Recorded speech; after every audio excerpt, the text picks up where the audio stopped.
Vocês já viram algum filme do 007, Missão Impossível? Essas paradas de espião super moderno, né? Aqueles caras saltando de prédio, dirigindo Aston Martin, salvando o mundo. Mas e se eu te falar que bem aqui no Brasil tem uma história de espionagem que dá de 10-0 no James Bond? Isso mesmo que vocês ouviram, tá? As notícias atuais estão falando que o Brasil foi usado durante décadas como uma verdadeira fábrica de espiões russos. E não estou falando de ficção não, tá galera? Isso é fatos reais. E estou falando de uma investigação real da Polícia Federal que descobriu, de certa forma, um esquema tão absurdo que parece até mesmo um roteiro de Hollywood. Agora, imagina só a cena. Você tem um amigo brasileiro, trabalha com um cara há anos, vai no aniversário dele, toma até uma cervejinha às vezes ali, e o cara até aprendeu a dançar forró. E aí um belo dia você descobre que ele é um espião russo. Isso parece até uma loucura, né? Mas não, pessoal, não é teoria de conspiração. Isso é exatamente o que aconteceu com várias pessoas aqui no Brasil. Hoje eu vou contar pra vocês essa história maluca de como a Rússia transformou o nosso país numa verdadeira linha de montagem de espiões. E como eles conseguiram enganar todo mundo por tanto tempo. E como a Polícia Federal desmontou essa operação que mais parece até mesmo um filme de espionagem. Prepara a pipoca, porque essa história aqui, ela é daquelas de tirar o fôlego. Pessoal, como de costume, vou dar essa pausa rápida aqui pra vocês. Clica aqui embaixo, se inscreve no canal, clica no joinha. Essas duas formas que vocês fazem, bem simples, ela continua ajudando a gente a produzir conteúdo, tentar melhorar aqui cada vez mais o cenário. E falar em cenário, eu tenho uma novidadezinha bem próxima a acontecer pra vocês. Mas calma aí, pra tentar também melhorar o nosso editor, melhorar o nosso roteiro, eu falei isso recentemente, meu editor até brincou comigo, mas aqui ó, jiboia, eu moro aqui ó, no coração. Então vamos juntos até o final, tá pessoal? Então já se inscreve aí no canal, deixa seu joinha, deixa comentário também e vamos voltar para o vídeo. Quero falar pra vocês como tudo começou a desmoronar e contar um pouco mais sobre essa história que parece até louca, mas ela é grande realidade. E essa história ela começa em abril de 2022, bem no meio da guerra da Ucrânia. A CIA, ela manda uma mensagem urgente para a Polícia Federal Brasileira. Ó pessoal, vocês têm alguns probleminhas aí, tá? Melhor ficarem de olho. E o problema, ele tinha nome e sobrenome. Vitor Miller Ferreira, um brasileiro de 33 anos que tinha acabado de conseguir um estágio no Tribunal Penal Internacional lá na Holanda. Só que esse tribunal, ele estava justamente investigando crimes de guerra russos, só que na Ucrânia. Muita coincidência, né? Só que não foi. Quando a polícia holandesa barrou o nosso compatriota, ele foi mandado de volta para o Brasil. E aí que a coisa ela ficou bem interessante, tá? A Polícia Federal, ela resolveu dar uma investigada nesse tal de Vitor. E aí, pessoal, que viram que esse cara, ele tinha tudo. Passaporte brasileiro, título de eleitor, até certificado do serviço militar obrigatório. Os documentos eram tão perfeitos que nem a própria PF, ela conseguia achar furos à primeira vista. Mas sabe como é, pessoal? A Polícia Federal não é brincadeira. Eles foram cavando, até que encontraram a certidão de nascimento desse Vitor. E foi aí que descobriram uma parada meio bizarra. A certidão era legítima, autêntica, registrada certinho no cartório, só tinha um pequeno detalhe. Vitor Miller Ferreira nunca existiu. Era como se um fantasma tivesse obtido documentos reais. Sabe qual é o plot twist? O verdadeiro nome do cara era Sergei Cherkasov, um espião russo de carteirinha. E essa descoberta foi só a ponta do iceberg de um esquema que funcionava há mais de 40 anos aqui no Brasil. Vou falar para vocês sobre a Fábrica Brasileira de Espiões. E essa é uma das partes mais interessantes da história, tá?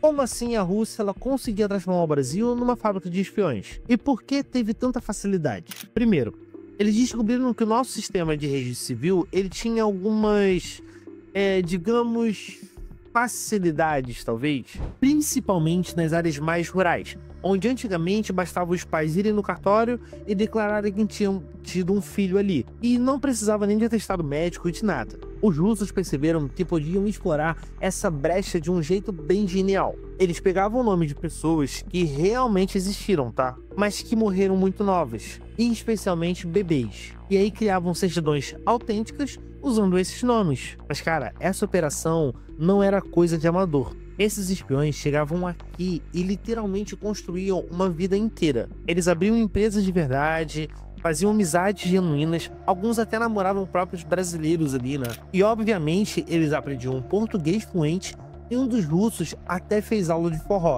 Como eu falei lá no início do vídeo, não foi brincadeira, isso é real mesmo. Agora imagina a dedicação desse cara.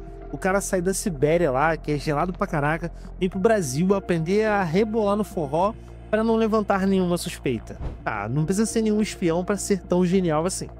E sabe por que, especificamente aqui no Brasil, eu vou te dar 3 motivos óbvios para isso. Primeiro, a diversidade brasileira, a gente encontra gente de tudo que é jeito. Toda cor, tem sotaques diferentes, um russo loiro de olhos azuis aqui não chamaria tanta atenção assim. Segundo, o passaporte brasileiro é uma chave mestra. Com ele, você entra em praticamente qualquer país do mundo, sem levantar muita suspeita. O terceiro, o Brasil sempre teve uma relação diplomática e tranquila com a Rússia. Não éramos inimigos, então ninguém ficaria de olho. O plano era simples e muito genial. Vir para o Brasil, construir uma identidade sólida, se tornar um brasileiro convincente e depois usar essa identidade para espionar os alvos reais, que seriam eles tais Estados Unidos, Europa e o Oriente Médio ali de modo geral. Era tipo um curso preparatório de espionagem. Os caras vinham para cá, para o Brasil, tinham todo esse treinamento e eles iam crescendo de forma natural e depois eles iam para a prova final, que era espionar o mundo. E sendo agora não mais russos, mas assim brasileiros, os países para onde eles iam ficavam menos desconfiados. E isso faz total sentido. Agora, entenda os personagens malucos dessa história. E eu quero apresentar para vocês cada um deles ali que chamam mais atenção. E esses casos é um mais absurdo que o outro. Primeiro, tem o empresário que enganou os amigos. Temos o Gerard Daniel Campos Witt.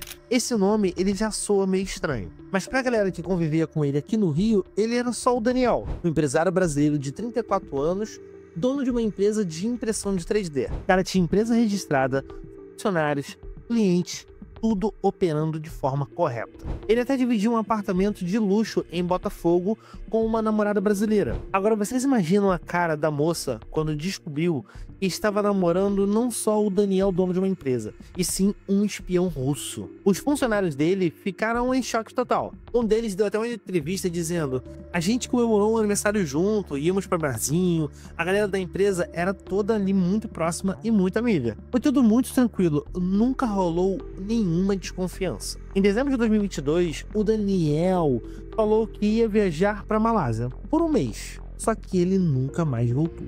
Os funcionários ficaram bem preocupados, tentaram contato, nada. Mas meses depois, descobriram pela TV que o chefe era na realidade um espião russo chamado Artem Shimirev, sei lá como é que fala esse nome, é um nome bem estranho. Sabe qual é o plot twist total? A empresa, ela funcionava a poucos metros do consulado americano no Rio. Isso parece ser muita coincidência, né? Mas não é. E a outra história é do Joalheiro Fantasma. Um outro personagem incrível, o nome dele era Alexander Utekhin, que aqui no Brasil era conhecido mais como Eric Lopes, um especialista em pedras preciosas. Ele tinha uma joalheria lá em São Paulo. O cara era tão convincente que chegou a aparecer no programa Empresário de Sucesso. Agora, imagine um espião russo sendo entrevistado na TV brasileira como exemplo de empreendedor. Isso parece muito meme, né? E a realidade, ela supera a ficção totalmente. E quando a Polícia Federal chegou na loja dele, o Eric já tinha sumido. Provavelmente ele deve ter voltado para a Rússia, mas antes ele passou um tempo no Oriente Médio, onde estava fazendo sabe-se lá o que. Tem também um casal que passou por Portugal um tempo, que é o Vladimir e a Ekaterina. Tão difícil. Mas aqui eles eram conhecidos como Manuel Francisco e Adriana Carolina Pereira. Esse casal, eles moraram aqui no Brasil. Depois eles se mudaram para Portugal em 2018. E quando na investigação ela começou a esquentar um pouco mais, adivinha o que aconteceu? Exatamente, eles desapareceram. É como se fossem fantasmas, mas fantasmas muito bem documentados. Agora, o caso mais bizarro com certeza é o espião que virou o estagiário. E ele talvez seja o protagonista de toda essa história. O nome dele é Sergei Cherkasov. Era aquele chamado Vitor Miller Ferreira. Esse cara, ele conseguiu um estágio no Tribunal Penal Internacional justamente quando eles estavam investigando crimes de guerra russos. A audácia é de outro planeta. É como se um ladrão se candidatasse para trabalhar na delegacia e está investigando ele. Atualmente, ele é o único que ainda está preso no Brasil, mas só que com acusações seríssimas. Depois que descobriram o Sergei, a Polícia Federal entrou no modo Sherlock Holmes total. eles começaram a procurar por fantasmas. Pessoas com documentos legítimos, mas sem histórico real aqui no Brasil. A investigação, que ganhou o nome de Operação Leste, virou uma verdadeira caça internacional. Não foi só no Brasil, envolveu 8 países no total, sendo eles Estados Unidos, Israel, Holanda, Uruguai e outros aliados ocidentais ali também. Eu falei o mais importante, vai ficar mais claro. A mesma equipe da Polícia Federal que desmascarou os espiões russos é a que também investiga o ex-presidente Bolsonaro por supostos planos de golpe. Agora imaginem só o currículo desse pessoal. Durante 3 anos, eles trabalharam em silêncio total, analisando milhões e milhões de registros, procurando padrões bem suspeitos. Um trabalho bem de formiguinha, e rendeu um resultado gigantesco para a Polícia Federal. No final das contas, identificaram pelo menos ali 9 espiões russos totais com identidades brasileiras falsificadas. Alguns conseguiram fugir de volta para a Rússia, outros foram presos em países diferentes ali. O mais interessante é que agora essas identidades estão queimadas para sempre. A Polícia Federal emitiu alertas azuis da Interpol, ou seja, os dados desses caras estão circulando em 196 países. Eles nunca mais vão conseguir usar essas identidades falsas. É como se tivessem perdido suas cartas de baralho mais valiosas ali no jogo da espionagem mundial. É como se eles tivessem perdido o trunfo. E agora, e os brasileiros que foram enganados? E sabe o que mais impressiona nessa história toda? É que são os brasileiros que foram enganados e reagiram com uma naturalidade tipicamente nossa. Os ex-funcionários do Daniel fizeram um comunicado dizendo que ficaram bem chocados, mas agora é uma história legal para se contar. Tipo, poxa, meu chefe era espião russo e olha que loucura, né? Ah, mas fazer o quê, né? É a vida que segue. Isso é muito a cara da gente fazer isso. Um dos caras disse literalmente isso, tá?